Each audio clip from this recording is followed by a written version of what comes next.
Основното јавно обвинителство за организиран криминал по собствена иницијатива, точно тоа што го рековте, моја грешка во однос на проверка на бројката, да, но велите во дадениот момент имаме активни предмети околу 59.000 од непознати сторители, ако добро ве разбрав.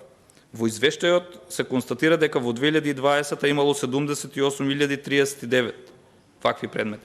Сега, прашањето е дали за само една година ова бројка е намалена за околу 20.000 предмети.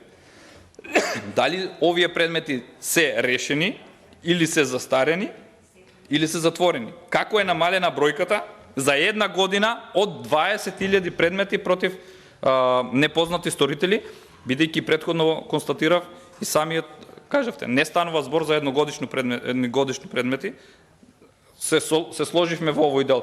Но намалување на ова бројка за 20.000 во една година ми е симптоматично и сметам дека овде најголемиот број застарело кривичното гонење по истите. Тоа сметам дека е така, ако не е така, можете да ме коригирате и да ме исправите. Дополнително, во однос на жалбените наводи кои што ве прашав, јасно е дека по однос на обвинителните акти жалби поднесуваат оштетените странки, тоа ми е јасно. Зборот ми беше, ве прашав дали при конечна донесена, односно при донесена одлука на судовите во првостепените постапки, имаме пропуштени рокови од страна на обвинителството, каде што се странки, или каде што ја гонат криминалот, да направат пропуштање за поднесување на жалба, каде што обвинителството не е задоволно со изречената санкција од страна на првостепениот суд. Ова ми беше интенцијата, а дополнително ова што го објаснивте, многу јасно дека станува збор да постапување на жалбите од страна на оштетените во висшето јавно обвинителство по однос на одлуките од основните јавни обвинителства. Тоа сакав да го прецизираме и да го објасниме. И ќе ве замолам да ми објасните во однос на овие 20.000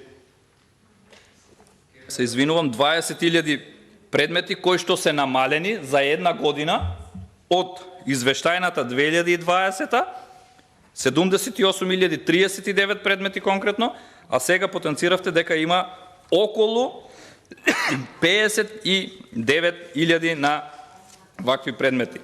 И уште еднаш прашав за конкретни предмети.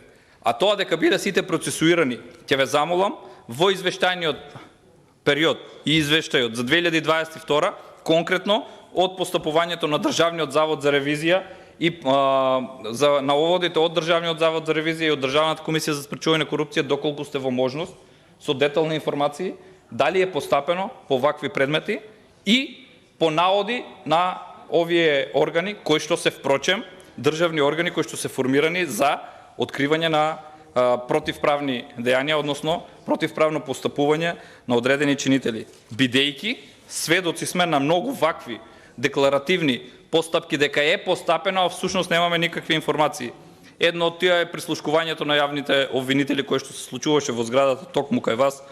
Потоа во однос на преиспитување на доместоците на специјалните јавни обвинители на така нареченото фамозно противуставно специјално јавно обвинителство. Значи имаме мноштво на предмети за кои што немаме никакво информирање, односно никаква правна разрешница со што се доведува повторно уште еднаш во прашање кредибилитетот на институцијата која што ја водите и која што е најповикана да постапува во вакви случаи. Благодарам.